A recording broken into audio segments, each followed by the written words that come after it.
Bom dia a todos, bom dia a todas, bom dia para você que nos assiste pela TV UFMA no Maranhão e pela Pop TV em Sobradinho e Porto Alegre.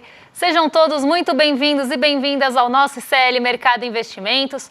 Hoje, quinta-feira, dia de passar aí pelos principais pontos. Vamos falar da abertura da Ásia, na verdade, do fechamento da Ásia e da abertura dos mercados ocidentais aqui. Mas tem outros pontos também muito importantes para a gente passar com vocês. A gente vai trazer os índices dos gerentes de compras que não deu tempo de falar ontem. E vamos falar também da relação dívida-PIB. Mas tem vários assuntos também bem espinhosos e importantes, porque a gente vai falar das secas. E como essas secas têm potencial ali de pressionar, inclusive, alguns preços no Brasil.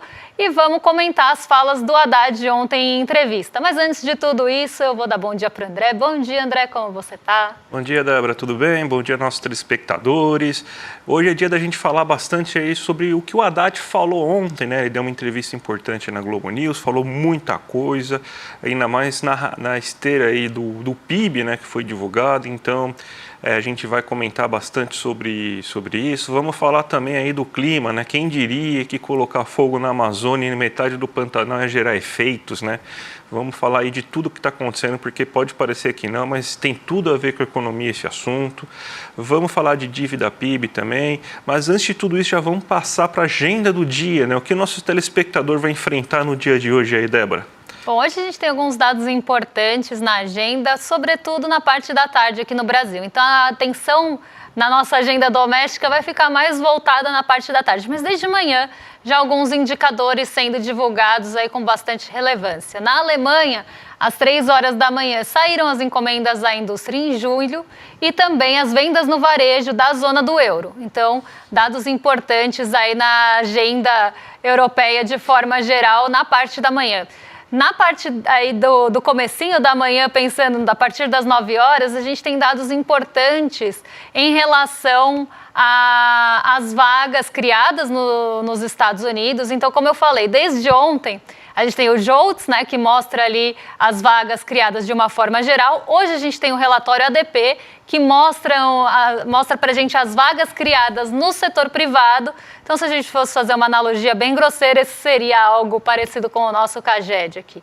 E na sexta-feira sai o payroll, amanhã, então um relatório mais completo, que seria mais próximo à nossa PNAD. Então, esses 3 dias são dias importantes para o mercado de trabalho nos Estados Unidos. E junto a isso, a gente ainda tem aquele dado semanal, que toda semana está aí, né, que é o Departamento do Trabalho divulgando os pedidos de auxílio-desemprego. Então, quantas pessoas também saíram dos seus empregos e estão ali desempregadas, o que já traz um termômetro do que esperar, pelo menos para o fim de agosto, porque a gente está falando da semana aí até o dia 31.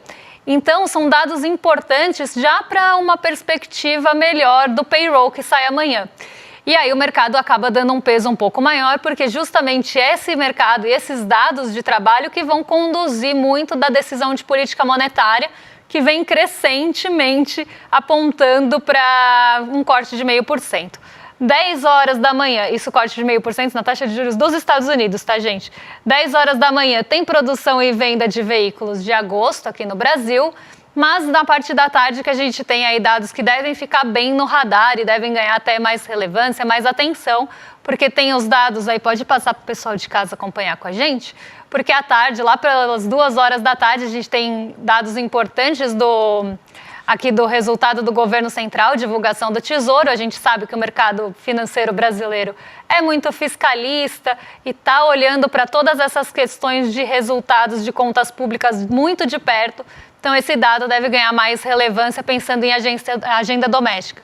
E balança comercial de agosto também é divulgada às 3 horas da tarde. Agora, às 10h45, nos Estados Unidos, saíram os dados dos índices de gerente de compras de serviços e composto, né? Então, aqui os dois já sendo divulgados com um pouquinho de atraso em relação aos outros países por conta do feriado na segunda-feira. Mas agora que a gente tem todos os dados compilados, a gente consegue trazer aquela comparação entre os países e isso a gente comenta com vocês amanhã. E a gente tem também o PMI de serviços medido pela ISM nos Estados Unidos agora às 11. Como eu sempre falo, são 2 metodologias diferentes, podem apontar para direções diferentes. E aqui, então, também deve ficar um pouco no radar, porque acaba sendo um termômetro da atividade econômica dos Estados Unidos e isso também está muito em foco junto ao mercado de trabalho. E por lá ainda tem estoque de petróleo, gasolina, destilados e utilização das refinarias na semana até dia 30 de agosto, algo que tem um potencial para mexer com o preço de petróleo, mas não tanto aí quanto outros dados da OPEP, mas isso é assunto para daqui a pouquinho. Então, essa é a nossa agenda de hoje, um pouquinho mais recheada que outros dias, mas aqui com indicadores também bem importantes na parte da tarde. Bem, vamos falar então um pouco aí da abertura de mercado, né? Então aqui a notícia de todo dia que a gente sugere para vocês aí, para falar sobre o que já aconteceu, o que pode acontecer, o que vocês devem ficar atentos, né? Mas a Ásia continua naquela coisa lá meio azeda, né? Mas dessa vez nem tanto, porque não seguiu uma direção única, tal, dados do mercado de trabalho japonês no radar. Então explica o que está acontecendo lá na Ásia, Débora. Bom, hoje as bolsas asiáticas não seguiram uma única direção, então elas não operaram em bloco como nos outros dias, que na maioria das vezes elas caíram juntas. Hoje a gente teve esse desempenho misto, que a gente chama, parte delas indo para o terreno positivo, ainda com um fôlego menor, e parte delas continuando no terreno negativo, aprofundando as perdas. E o que pesou bastante, eu vou até colocar o Nikkei 225 para vocês aí na tela, porque o que pesou bastante hoje foi justamente essa questão mais relacionada ao Japão e aquela novela que se tem em relação aos juros japoneses. Até então, o Banco Central do Japão tinha, ali o Banco do Japão, como ele é chamado, ele tinha sinalizado que não ia subir juros enquanto tivesse instabilidade no radar. Só que hoje o discurso mudou um pouco. E o Banco do Japão acabou falando que pode sim subir juros se as tendências econômicas continuarem apontando para isso. Então, se o crescimento continuar aquecido por lá, eles podem sim, em algum momento, ter que subir juros para tentar desacelerar. E aí, muito em linha com tudo que a gente fala aqui, né, desacelerar, sobretudo, o mercado de trabalho que está um pouquinho mais aquecido. E essa é uma discussão que a gente tem aqui o tempo todo, né? O quanto esse mercado de trabalho aquecido realmente tem aí potencial, inclusive falando em Japão, né? Japão, historicamente, tem taxas de juros, inclusive negativas, eles têm ali uma inflação muito contida, né? Então, ver o Japão falando sobre esses temas até me causa um pouco de espanto, por tudo que eu já vi de Japão. Mas a gente vê o Japão entrando nessa discussão, principalmente nesse momento que os Estados Unidos tendem a baixar juros. E aí o Japão vai começar a subir juros nesse cenário e a gente sabe o que pode acontecer em relação ao iene e como isso afeta também as bolsas japonesas. Então hoje o Nikkei 225 ele caiu por dois motivos. Porque se a gente tiver um iene mais fortalecido, as empresas, as companhias exportadoras do Japão tendem a ter ali um lucro menor ou ganhar menos com isso, porque a exportadora que gosta de um câmbio ali mais desvalorizado, vamos pensar assim, né? Então, no caso, seria $1 mais caro em relação ao iene. Quem gosta disso é a exportadora. E exportadoras são um grande peso aí no índice Nikkei 225, no índice japonês. Então, isso já pesou bastante no sentimento japonês hoje e contribuiu para essa queda de 1,05. Outro ponto que também contribuiu se a gente tem uma taxa de juros mais alta lá, né, e uma taxa de juros que historicamente foi por muito tempo negativa, se a gente sobe essa taxa de juros, pode ter uma fuga, ainda mais pensando em Japão, uma fuga dos ativos de risco para tentar buscar ganho na renda fixa de forma mais segura.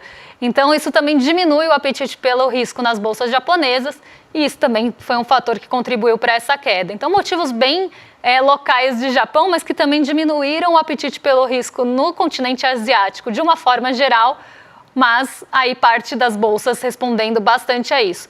Outra parte das bolsas também conseguiu mostrar sinais de recuperação, a gente vai ver daqui a pouquinho, o Xangai Composto, ele ficou no terreno positivo, mas muito levemente ainda, mostrando sinais de recuperação das quedas anteriores. Então chegou num nível que as pessoas voltaram a comprar os ativos e o índice conseguiu, na média, subir um pouquinho.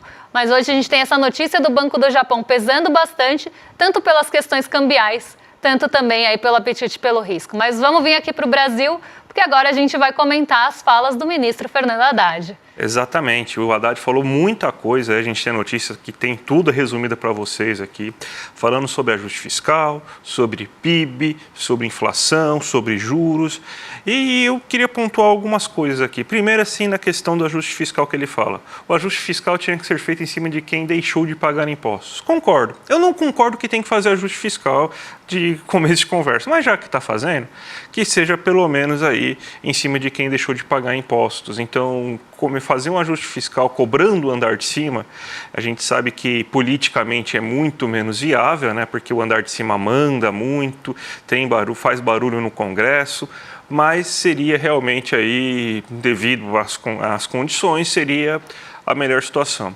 Aí ele fala da questão da inflação, né? Ele fala que para você controlar a inflação, você não pode, você tem que continuar aumentando a oferta, né? Para que ela não ultrapasse a capacidade produtiva do Brasil e daí você não geraria um choque de demanda. Achei uma fala um tanto quanto complicada, aquela visão bem ortodoxa, bem liberal de inflação, que é um problema aí de que o Brasil está crescendo muito, até dá, vamos dizer assim, dá voz aí a essa turma aí que está falando aí sobre pressão inflacionária vinda do crescimento acima do permitido, vamos dizer assim, do permitido não, acima do que o Brasil consegue crescer, né, gerando inflação. Achei essa fala, não gostei dessa fala, porque dá mais assim, munição para essa turma aí que está reverberando. A gente está vendo aí o mercado reverberando, a gente vê a grande mídia reverberando.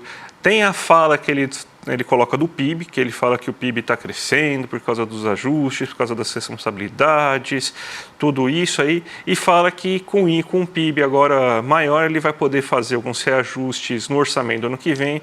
E olha quem diria, né? Talvez você não precise fazer tamanho congelamento dos gastos sociais para o ano que vem, né? Então, porque o PIB cresceu, agora a gente pode dar um espacinho finalmente, né? Então a gente vê aí realmente aí um problema aí, porque o gasto social está sendo deixado de lado um pouco, né? Então está sendo priorizado outros gastos aí, e a gente sabe que quando você tem que cortar, sempre vai cortar do lado do mais pobre. E no fim, a última fala que ele coloca é dos juros, né? Que ele fala, eu não vou comentar muito sobre a atuação do Banco Central, até porque eu acho que é uma descortesia, assim, de eu comentar sobre o trabalho do Banco Central, já que eles não opinam quase nada, não opinam sobre o meu trabalho na política fiscal. Como assim não opinam? Cada relatório, cada ata do Copom é uma carta aí de represária aí a política do governo federal, falando que tem que cortar gasto, que você tem que ter responsabilidade fiscal.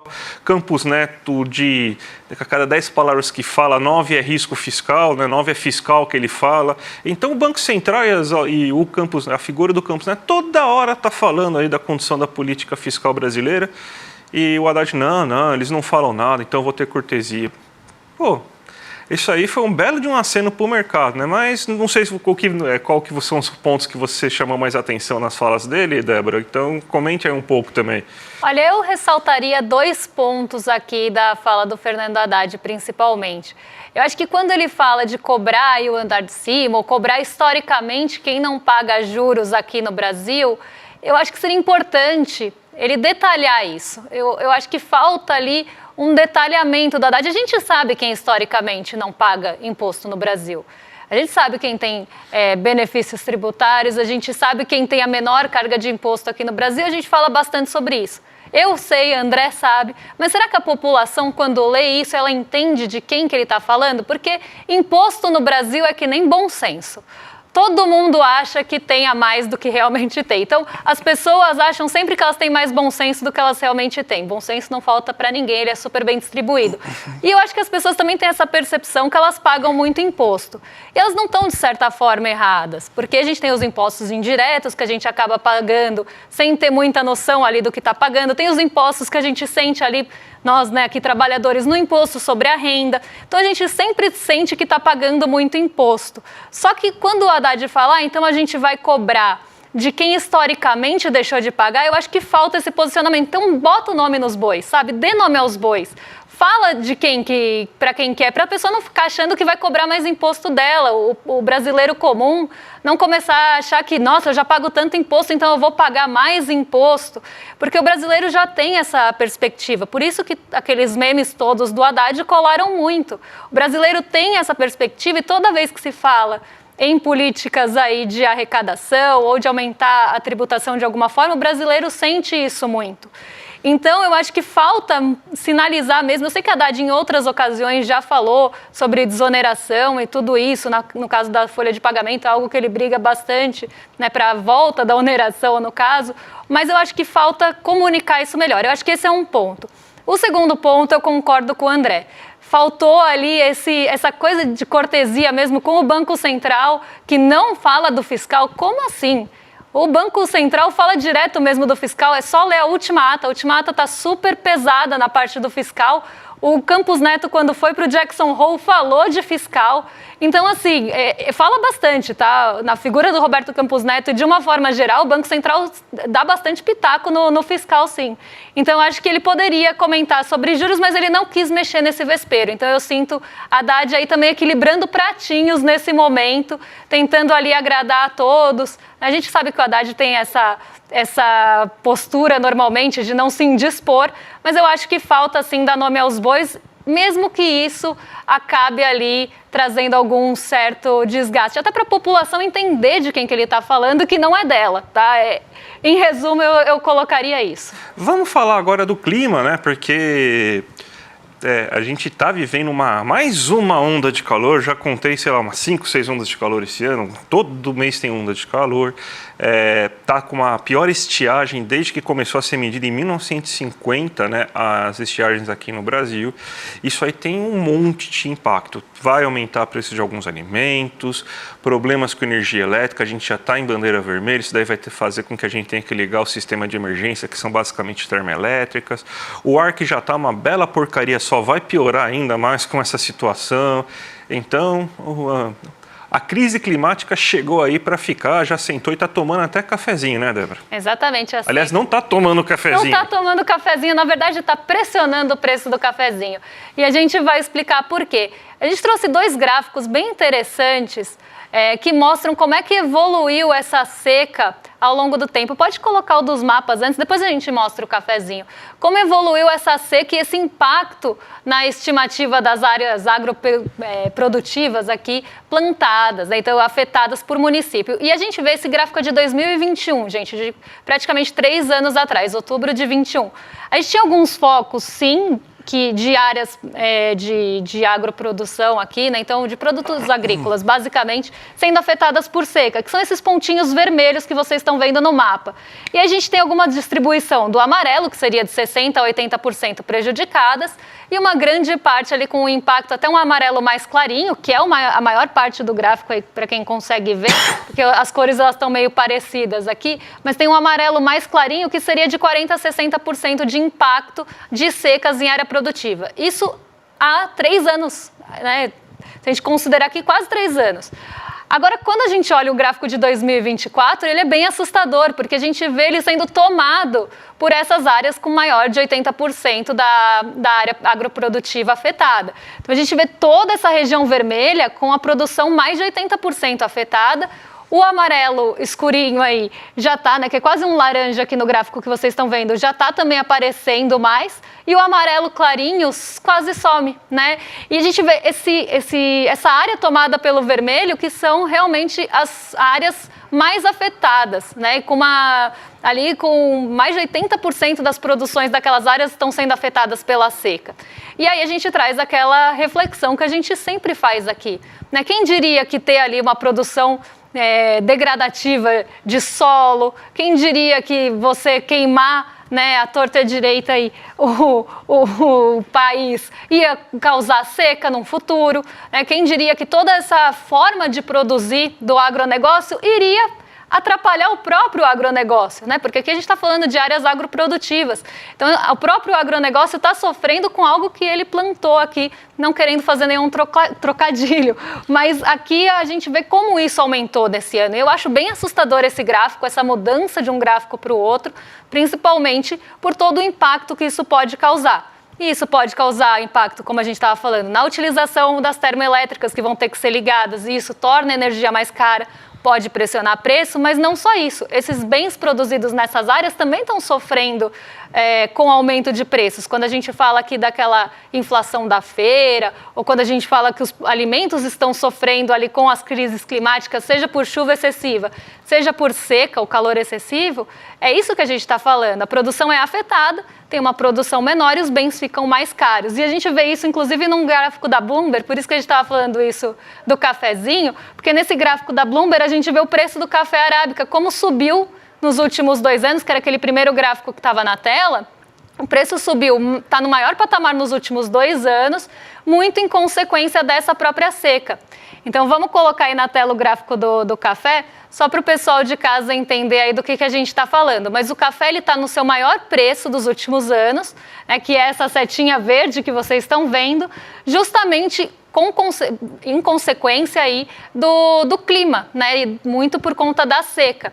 E esse clima pode prejudicar aí a produção de café brasileira. Aqui é o café, mas poderia ser a soja, mas poderiam ser outros bens aí do nosso agro que também estão sendo prejudicados por essa seca e por todas as questões climáticas. Calor excessivo também faz com que bens perecíveis estraguem mais rápido.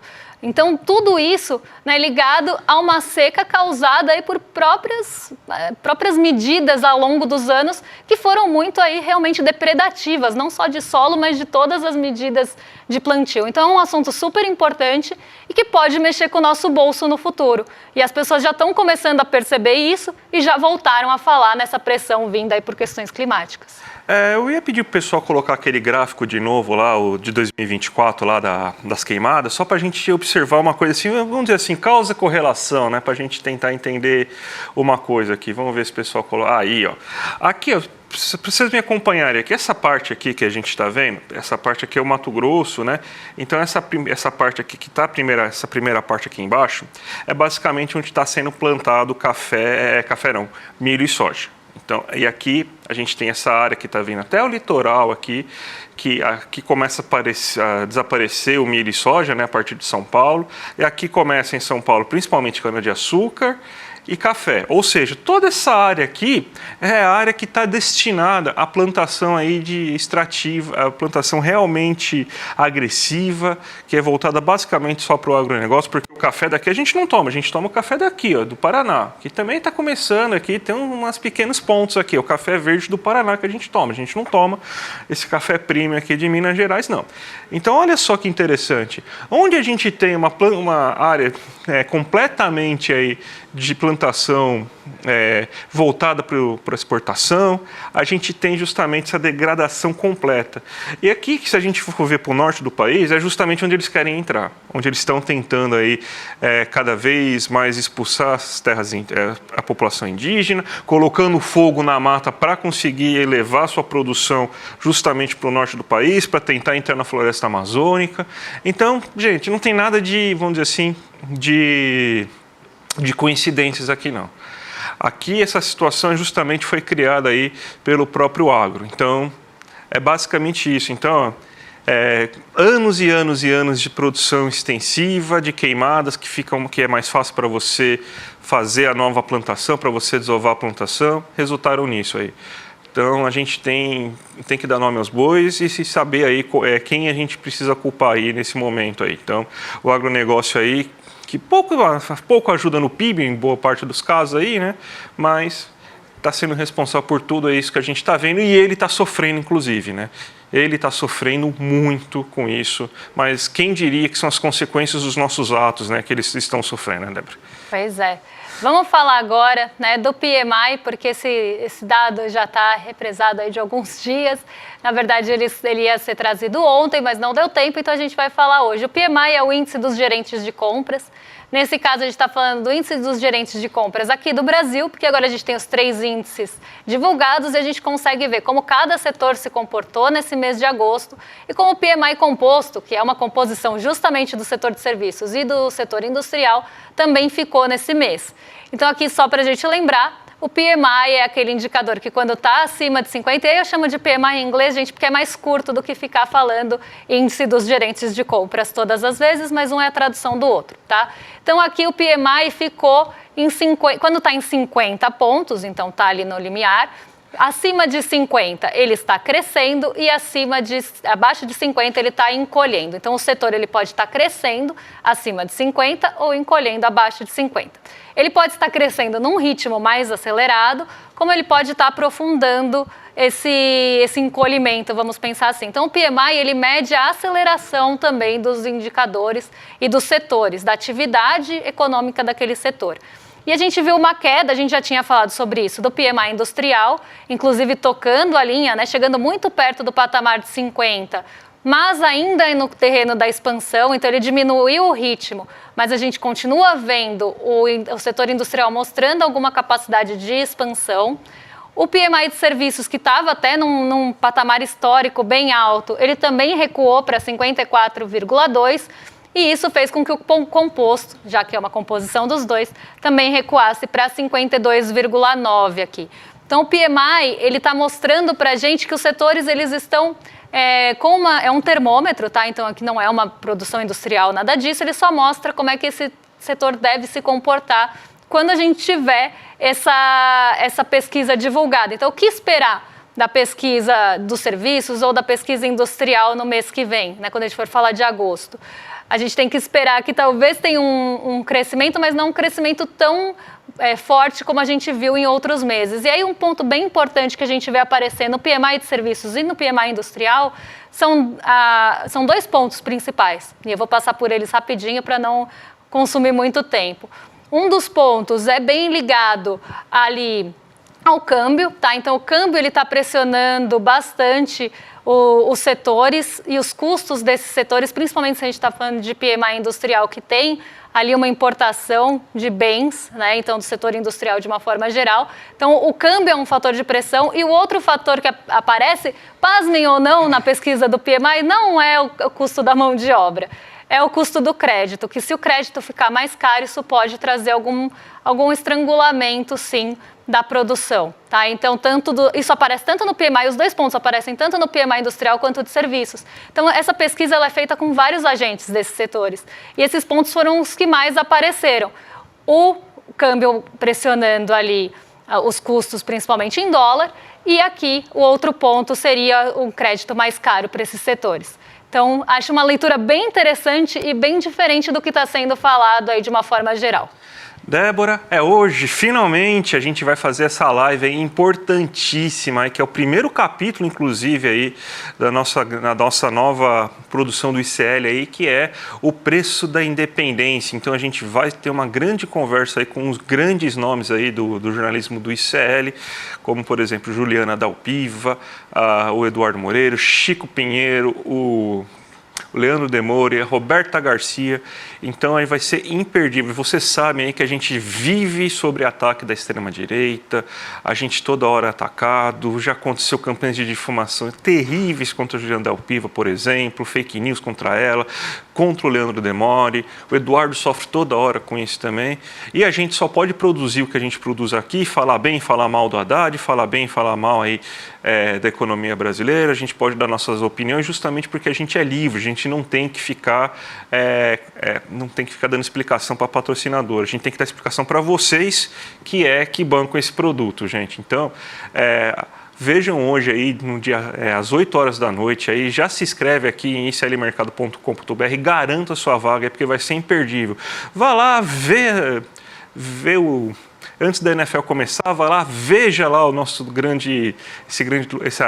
essa grande live aí, justamente para fazer o esquenta, já que vai ser imperdível, vocês vão adorar. Aproveita que o jogo é só à noite, né? E vamos assistir aí a nossa discussão, esse debate tão importante, esse primeiro capítulo.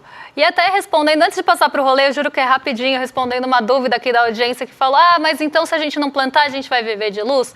Gente, essa área que o André determinou muito bem ali é voltada para exportação.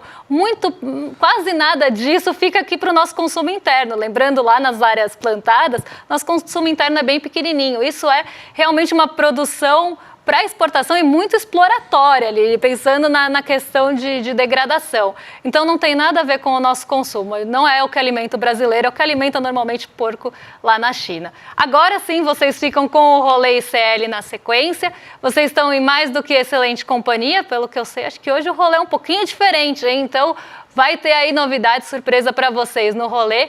Tá, até amanhã, pessoal. Um beijão. E é isso, né? Até mais. Até mais, gente. Tchau, tchau. Só o conhecimento liberta, dizia José Martí, o cubano. Frei Beto completa e a informação compromete. Mas qual a independência de um jornalista ou de um veículo de comunicação para ser realmente independente e, com a sua informação, levar a compromissos das pessoas? Veículos e jornalistas que resolvem enfrentar os grandes interesses dos poderosos costumam pagar caro por isso. É sobre esse assunto que a gente quer conversar com você. Eu estarei aqui no ICL com Eduardo Moreira, com a Juliana Dalpiva e com o Leandro Demore para falar exatamente sobre isso. Nós vamos falar aqui de vários ataques e ameaças que nossos colegas sofrem quando resolvem assumir com liberdade o exercício do jornalismo. O ICL foi considerado, numa pesquisa da Escola Superior de Propaganda e Marketing, o veículo de jornalismo mais confiável no Brasil, à frente, inclusive, da grande mídia, à frente da TV Globo, da Globo News, de outros sites. É a importância do jornalismo livre que estamos fazendo, mas isso tem um preço. E nós queremos convidar você a estar conosco nesta conversa dia 5 de setembro, vai cair numa quinta-feira, às 8 da noite. Só conhecimento